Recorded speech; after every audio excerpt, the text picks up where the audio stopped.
हैं।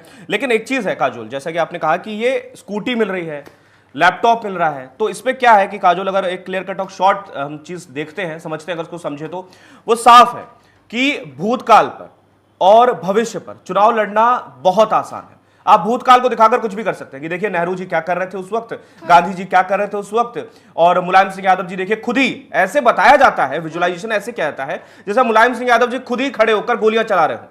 तो मुलायम सिंह यादव देखो वहां पर कार सेवकों पर गोलियां चलवा रहे थे, अखिलेश यादव तो खुद दंगा करवा रहे थे। तो भूतकाल पर चुनाव लड़ना बहुत आसान है, और ऐसा ही दरअसल सपा हर पार्टी, अमूमन हर पार्टी करती है, और ऐसा ही भविष्य पर लड़ना बहुत आसान है। भविष्य पर क्या है कि हम आपको ये दे देंगे, वो दे देंगे, ऐसा कर देंगे, वैसा कर देंगे।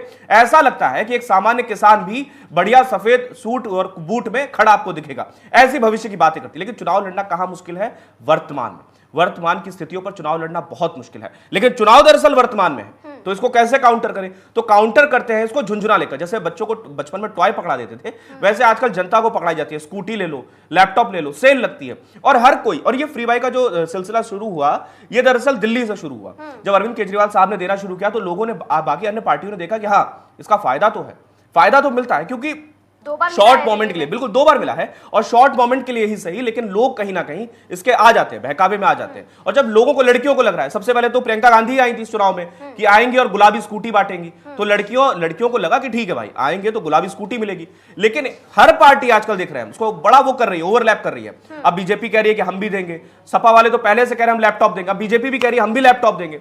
तो सबको लैपटॉप, स्कूटी, क्योंकि युवा जो है वो शॉर्ट मोमेंट के लिए इन चीजों में फंस जाता है। अब कोई किसी को घड़ी बांट दे, तो ये एक तरीका से वही है जैसे पहले कैश बढ़ता था चुनावों से पहले, अब एक तरीके से सेल लगी है कि ये लोग मिलेंगे। मनव्वर चौहान हमारे साथ मेरठ से हैं। मनव्वर साहब, ये जानना चाह रहा था मैं आपसे कि इस वक्त मेरठ में क्या माहौल है, कैसी वोटिंग हो रही है, और प्रतिशत, जैसा काजोल हमारी बता रही थी कि प्रतिशत कम क्यों नजर आ रहा है? ऐसा है जैसा कि मैंने उनको बताया कि अभी समय है, तो इंतजार करिए, शाम के 4 बजे, 5 बजे तक, 6 बजे तक हम देखते हैं, लेकिन अभी तक प्रतिशत कम है। और वो बिल्कुल सही कह रही है। तो प्रतिशत कम क्यों नहीं है? लोग निकल क्यों नहीं रहे बाहर? देखिए कावेंद्र, मेरठ की अगर बात की जाए तो मेरठ में अब तक 34% मतदान हो चुका है, और मेरे ख्याल से मेरठ हर बार इसी तरीके से वोट करता है। 2017 में भी इसी प्रकार वोट हुआ, लेकिन यहाँ इस बार देखा यह जा रहा है कि जो मतदाता है वो सुबह से निकला, लेकिन इस बार जो कुछ लोग सेलफोन लेकर आए और जो कुछ लोग सेलफोन लेकर अंदर जाने की कोशिश कर रहे थे, उनको रोक लिया गया। उत्साह जरूर है, लेकिन कुछ लोग डिमोटिवेट हुए हैं। अभी हाल ही में मैंने एक खबर भेजी है, जो कैंट विधानसभा सीट है, यहाँ पर दायमपुर एक जगह पड़ती है, यहाँ पर बड़ी तादाद में लोगों ने चुनाव का बहिष्कार कर दिया। तो इसी तरीके से किठौड़ विधानसभा पड़ती है, काफी सेंसिटिव सीट है, यहाँ पर सपा और भाजपा के लोगों में आपस में झगड़ा हो गया, छोटी छोटी बातों को लेकर झगड़ा हो जाता है। हालांकि यहाँ पर जो एडमिनिस्ट्रेशन है उसकी अगर बात करें तो चप्पे चप्पे पर पुलिस तैनात कर दी गई है। मनव्वर, एक तस्वीर सामने आई है। मनव्वर, मेरी आवाज क्या मिल पा रही है आपको? मैं आपसे ये जानने की कोशिश करूँ, एक तस्वीर सामने आई, बताइए जा रहा है कि एक जो बीजेपी का समर्थक था, बीजेपी का जो कार्यकर्ता था, उसे छत से नीचे फेंक दिया गया है। ऐसी भी तस्वीर मेरठ से सामने आ रही है। सुबह झड़प हुई है। देखिए, इस तरह की तस्वीरें तो नहीं अभी आई है, लेकिन इस तरह के आरोप हैं। हालांकि एडमिनिस्ट्रेशन धीरे धीरे चीजों को बताता है, जिससे कि चुनाव में पैनिक ना फैले। हो सकता है ऐसा हुआ हो, लेकिन अभी एडमिनिस्ट्रेशन ने कोई बयान जारी नहीं किया है। तरह तरह के आरोप हैं। जो सपा के लोग हैं वो कह रहे हैं भाजपा के लोग उन्हें अंदर प्रवेश नहीं करने दे रहे हैं, भाजपा के लोग कह रहे हैं सपा के लोग उनको रोक रहे हैं। किठौड़ की मैं बात कर रहा हूँ, काफी सेंसिटिव है। उधर अगर आप शिवालय में चले जाइएगा तो यहाँ पहले भी आरोप लगते थे कि जाट जो है वोट नहीं करने देते हैं, लेकिन इस बार जाट काफी उत्साहित है और मत प्रतिशत भी लगातार बढ़ रहा है। मनव्वर, लेकिन आप ये कह रहे हैं कि अभी सिर्फ आरोप लग रहे हैं, स्थिति अभी साफ नहीं है, तस्वीर अभी क्लियर नहीं है, लेकिन हर बार तो यही होता है ना कि आरोप लगाए जाते हैं, स्थिति क्लियर नहीं हो पाती है। देखिए, चुनाव में होता क्या है, जो प्रशासनिक अधिकारी होते हैं वो खास तौर से इस तरह की चीजों को दबाने की इसलिए कोशिश करते हैं जिससे कि चुनाव में किसी प्रकार का कोई माहौल ना खराब हो।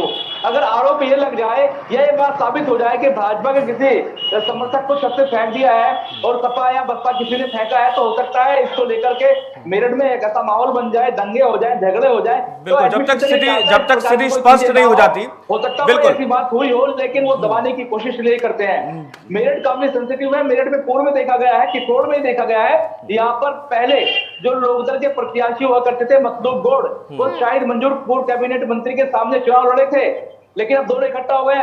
इनमें मैंने खुद अपनी आंखों से देखा है, इतनी पत्थरबाजी हुई कि शाहिद मंजूर कैबिनेट मंत्री रहते हुए खुद की गाड़ियों को नहीं बचा पाए, तमाम गाड़ियों को तोड़ दिया गया था और पुलिस प्रशासन को काफी मशक्कत करनी पड़ी थी।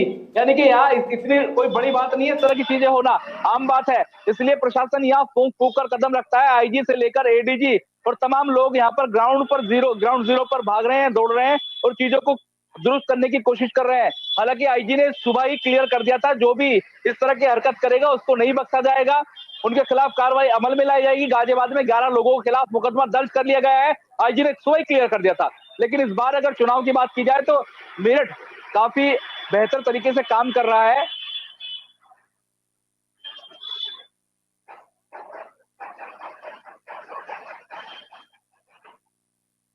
देखिए, सुबह मैंने देखा 7 बजे जो पोलिंग बूथ थे केवल उनके अंदर ही लोग थे, क्योंकि सुबह धुंध काफी थी, सर्दी भी थी, लेकिन धीरे धीरे लोग निकलने शुरू हुए। अब धूप है तो मेरे पीछे देखेंगे यहाँ बस खड़ी, हालांकि बस के पीछे नहीं दिखाई देगा, काफी तादाद में लोग पहुंच रहे हैं। लेकिन ये सबसे एक बड़ी समस्या ये आई है, जो लोगों के पास पर्ची हर बार पहुंचती थी वो पर्ची इस बार नहीं पहुंची है और बड़ी तादाद में लोगों की वोट भी नहीं आई है। लोग मछेरान पे मैं मौजूद था, शहर का ये वो इलाका पता है, शहर सीट का, यहाँ पर बड़ी तादाद में लोग पहुंचे मेरे पास, बोला कि हमारी वोट नहीं आई है, ऐसे में हम क्या करें। तो इस स्थिति को देखते हुए प्रशासन पर भी उन्होंने सवाल खड़े किए और इलेक्शन कमीशन के लोगों से भी उन्होंने बात करने की कोशिश की, लेकिन ये जो चीज हो गई तो हो गई, अब उसको दुरुस्त नहीं किया जा सकता। ये तो पार्टियों का काम होता है कि अपने वोटरों को दुरुस्त करे, या कोई भी वोटर हो, मतदान सभी का अधिकार है। और आज का जो दिन है ये कह सकते हैं लोकतंत्र का पर्व है। मनोवर साहब, दिन के लिए सभी को, मनोवर साहब, मैं ये जानना चाह रहा था कि इस बार के चुनावों में कई पार्टियां ऐसी हैं जिन्होंने अपने उन उम्मीदवारों को टिकट नहीं दिया जो लोग चाह रहे थे, और ऐसे में वो लोग बागी हो गए, नाराज हो गए, निर्दलीय चले गए, इस पार्टी में चले गए, उस पार्टी में चले गए। तो ये दिन मैं सोच रहा था कि जिस दिन वोटिंग होगी तब आपसे पूछूंगा कि आज वो लोग अपने समर्थकों को या अपने लोगों को किस तरीके से वोटिंग जहां हो रही है वहां तक ले जा पा रहे हैं, क्योंकि इस वक्त जो समर्थक थे, जो कल सपा के समर्थक थे और वो उनको टिकट नहीं मिला तो वो निर्दलीय हो गए, तो उनके जो समर्थक हैं तो आज उनके सामने बड़ा एक डायलेमा है कि वोट दे तो किधर दें, क्योंकि वहां पर वो प्रत्याशी का एजेंट भी खड़ा है, उस प्रत्याशी का भी एजेंट खड़ा है। तो किस तरीके से इस चीज को कैसे सॉर्ट आउट किया जा रहा है? देखिए कावेंद्र, आपने अच्छा सवाल किया है। मेरठ की अगर मैं बात करूं तो मेरठ में खास तौर से भारतीय जनता पार्टी ने अपने सिटिंग एमएलए जितेंद्र पाल सतवाई का टिकट काटकर मनिंदर पाल का किया, उनका पुरजोर विरोध हुआ और अंदर खाने विरोध है। लेकिन दूसरी तरफ देखा जाए तो शहर सीट पर लक्ष्मीकांत वाजपेयी चुनाव लड़ते थे, लेकिन यहाँ से उनको हटा करके कमलनाथ शर्मा को टिकट दिया गया। लेकिन दावेदारी यहाँ पर जो मंत्री है वर्तमान में पंडित सुनील भराला वो पेश कर रहे थे, उनका टिकट नहीं हुआ। तो देखा जा रहा है कि सभी सपा में भी ऐसा हुआ है, गुलाम मोहम्मद का टिकट हुआ है, जबकि यहाँ पर जो गठबंधन में शामिल है आरएलडी के नेता का टिकट होना था, उनका नहीं हुआ। तो ऐसा में देखा जा रहा है कि विरोध जरूर हुआ, लेकिन वो विरोध शांत हुआ। लेकिन अंदर खाने जहन में दिलों में लोगों के क्या है, ये तो पोलिंग बूथ पे बिल्कुल 10 तारीख को ही पता चलेगा। बिल्कुल मनोवर साहब, ये 10 तारीख को ही पता चलेगा हमारे साथ। बिल्कुल मनोवर साहब, 10 तारीख को ही पता चलेगा हमारे साथ।